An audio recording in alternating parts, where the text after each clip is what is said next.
sábado acá en la ciudad de Buenos Aires se hizo el tractorazo. ¿Y sabes qué? Eran poquísimos. Quiero empezar diciendo eso. Eran poquísimos. Poquísimos.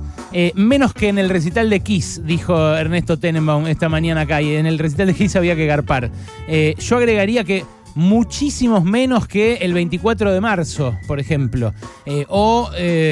Que el 1 de mayo que va a haber este domingo, el domingo que viene. Y el 24 de marzo no fue tapa de ningún diario, a diferencia de este que fue tapa de todos los diarios opositores, especialmente de La Nación, que encima puso masivo tractorazo contra los impuestos. Ese fue el título que puso y lo ilustró con una foto en la cual se ve que no fue masivo, porque encontraron una foto en la cual se veía una fila de tractores, pero en la cual también se veía que alrededor no había nada, que había apenas algunas 4x4 y gente curiosa que se había acercado a verlos. La verdad, no es extraño que no haya habido casi gente en esta movilización, porque no tenían ningún reclamo específico. No estaban en contra de una determinada suba de impuestos porque no hubo una suba de impuestos, no estaban en contra de del aumento de las retenciones porque el gobierno decidió deliberadamente no subirles las retenciones y que la comida nos aumente más a nosotros, porque es así, la renta agraria y el salario son inversamente proporcionales y este gobierno decidió no subir las retenciones, solamente eliminó el diferencial que había para las cerealeras y para las moledoras de aceite. Y con ese dinero, con esos fondos de 2 puntos porcentuales apenas, estableció el Fondo Compensador de la Harina, que ni siquiera funcionó. Pero, claro, ellos tenían, sí, un montón de ideología, un montón de enojo, un montón de bronca que verter respecto de la frustración de haber sido y ya no ser. Yo te digo, lo intenté entender de todo corazón. Entrevisté el viernes a un señor de los organizadores, a un dueño de campo en Pehuajó que se llama José Perkins, durante como 20 minutos. Y te juro, después de 20 minutos y después de haber escuchado ya varios organizadores que habían salido en esta radio y en otros lados, no entendí de qué se trató la convocatoria. Mirá, recorté 1 minuto de esos 20 para ver si vos lo entendés. Escuchá. ¿Cuál es el país que quiero que me devuelvan? El de Alberdi, ¿viste? La Constitución. Quiero que me devuelvan un país próspero con ganas de trabajar. El que recibió Perón. Porque Perón también sufrió las secuelas de una guerra y aprovechó la oportunidad, ¿viste? Pero después... O sea, es contra el peronismo. No. Después, aparte... Bueno, me decís, querés volver al país que recibió Perón, o sea, el de antes de Perón. Sí, claro, por supuesto. La década infame, esa onda. No, yo lo que quiero es un país donde la gente tenía... capacidad de progresar, digamos, en base a su esfuerzo y a su trabajo, y estaba todo por desarrollarse. Eso pasaba antes de Perón para vos. No, a ver, vos me estás metiendo en una discusión que yo no participo. Yo quiero la Constitución de Alberti. A ver, acá no hay que inventar nada, acá hay que respetar la Constitución solamente. O sea, que es volver al siglo XIX, digamos, más o menos. A los principios del siglo XIX, sí. Entiendo. A los principios del siglo XIX. Ahora entiendo. Con un mundo ayornado. Bueno, capaz ustedes entendieron, pero lo que fue la movilización fue más o menos esto.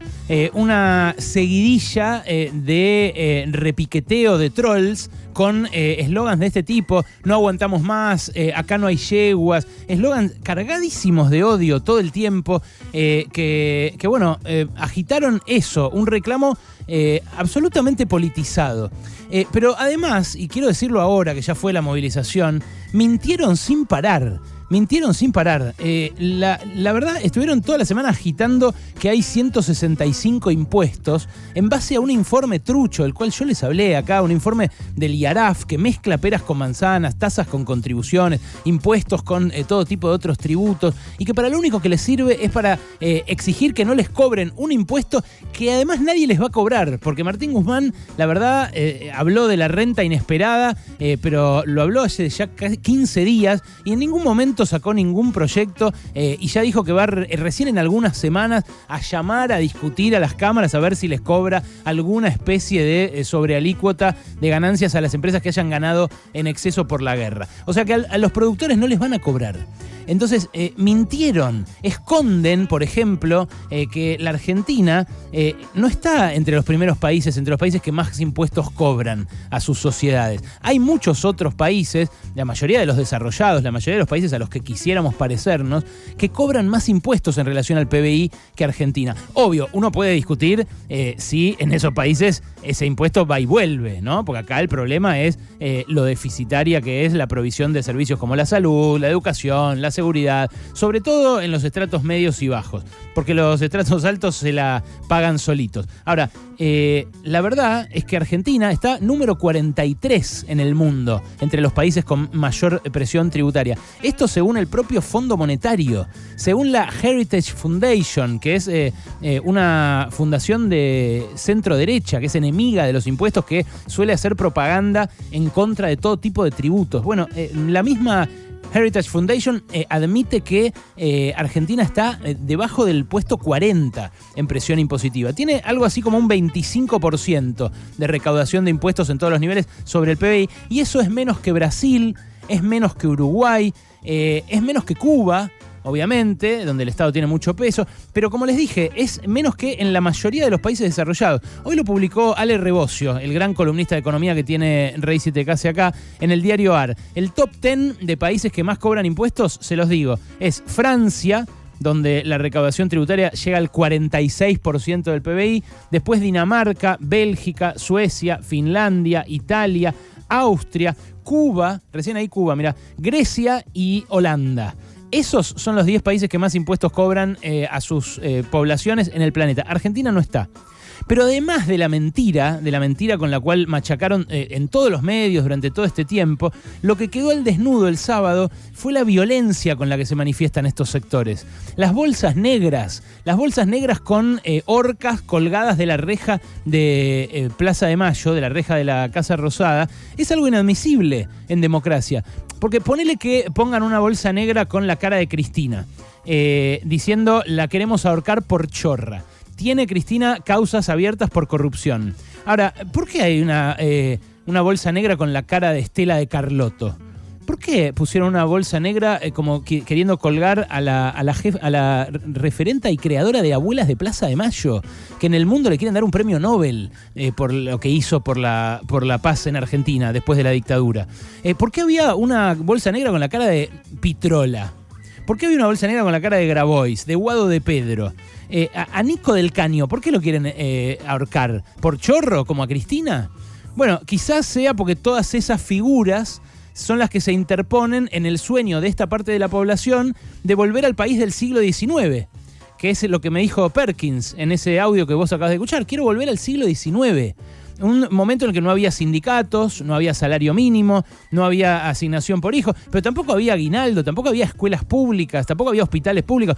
El peón rural no se animaba a mirar a la cara al patrón. Eso es lo que pasaba en el siglo XIX. Quiero ser muy claro con esto y separar la paja del trigo, justamente hablando del sector rural. Esta gente que estuvo el sábado no es el campo.